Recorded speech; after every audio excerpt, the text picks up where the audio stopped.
Hello student, welcome back to the channel. बच्चों, आज के टॉपिक में मैं डिस्कस करूंगा ट्रायल बैलेंस में प्रैक्टिकल प्रॉब्लम नंबर 3। उसका हम करेंगे ट्रायल बैलेंस के फॉर्म में। हेड्स ऑफ अकाउंट्स इसका फॉर्मेट ऑलरेडी बना रखा है, तो इसको हम करेंगे आज इसका कंप्लीट सॉल्यूशन। तो बच्चों, स्टार्ट करने से पहले मैं बता दूं, मैं करा रहा हूं class 11th accounts chapter number 14, जो टीएस ग्रेवाल की बुक है वो मैं फॉलो कर रहा हूं, जिसका एडिशन 2023-24 का है। बच्चों, चैप्टर 14 ट्रायल बैलेंस के ऊपर है। तो ट्रायल बैलेंस हम सीख चुके हैं कि कैसे बनाते हैं, उसकी बेसिक अंडरस्टैंडिंग ले चुके हैं। तो मैं क्वेश्चंस आपको ऑलरेडी करा चुका हूं, जिसमें फर्स्ट एंड 2 मैंने आपको ऑलरेडी प्रॉब्लम्स कराए हुए हैं, प्रैक्टिकल प्रॉब्लम्स। ठीक है बच्चों, तो अब मैं पहुंच गया हूं प्रॉब्लम नंबर 3, जिसका हम कंप्लीट सॉल्यूशन आज देखेंगे।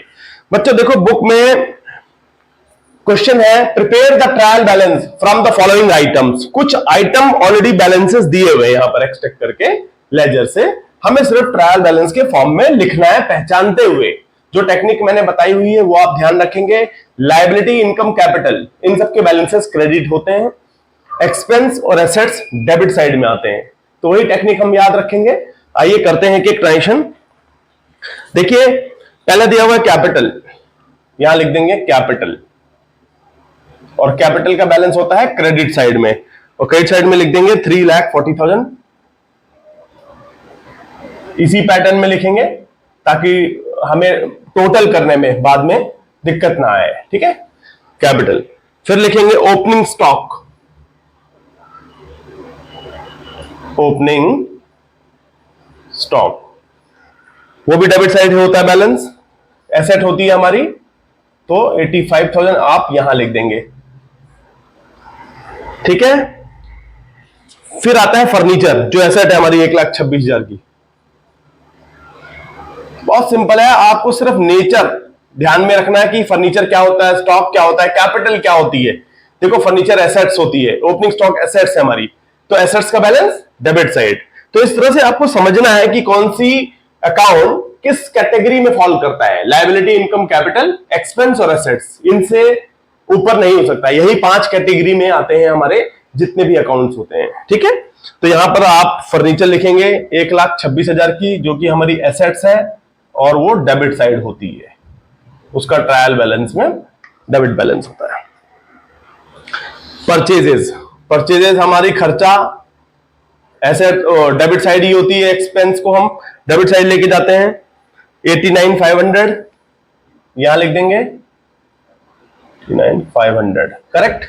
तो इस तरह से हम परचेजेस लिख लेते हैं, डेबिट साइड में हमारी खर्चे को हम डेबिट में कर देते हैं। ठीक है, फिर आता है कैश।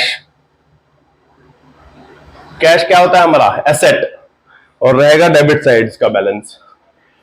ये रहेगा 73,000 का, 73,000। ठीक है, कैरियज, जो खर्चा है हमारा 3,000 का,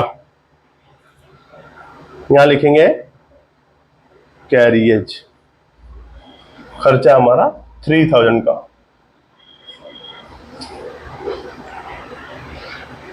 फिर लिखेंगे सेल्स। सेल्स क्या होती है हमारा, रेवेन्यू, क्रेडिट करेंगे इसको 2,25,000 से। ठीक है, फिर आता है बिल्डिंग, हमारी एसेट है।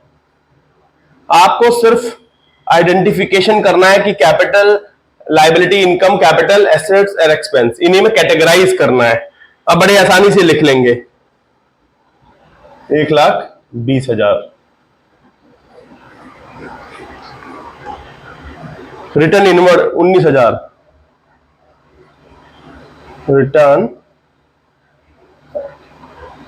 इनवर्ड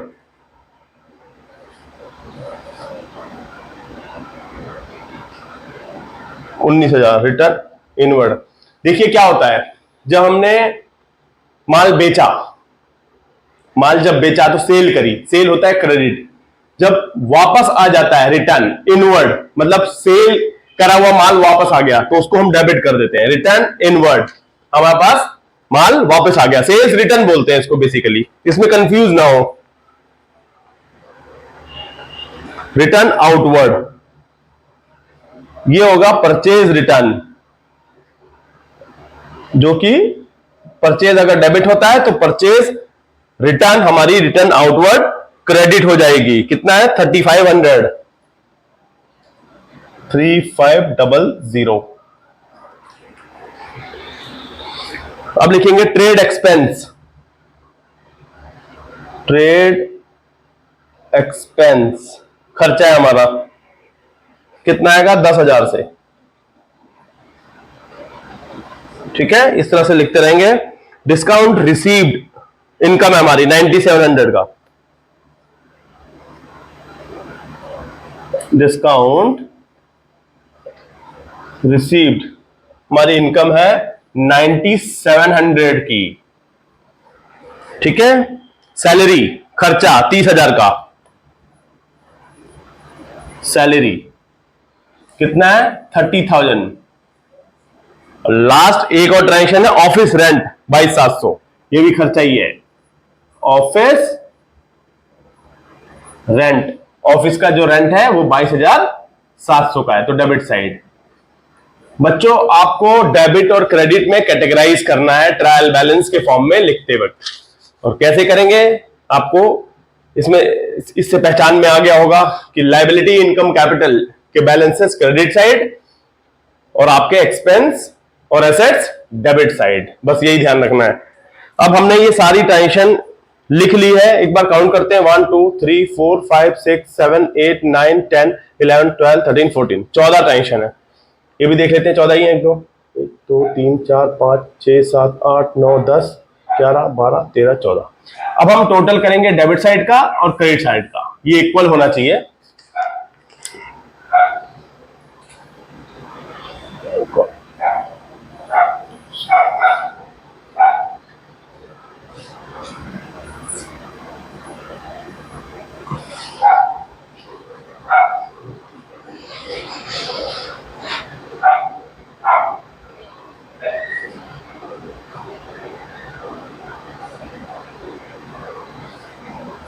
$578 $200, एक बार टैली कर लेते हैं। 5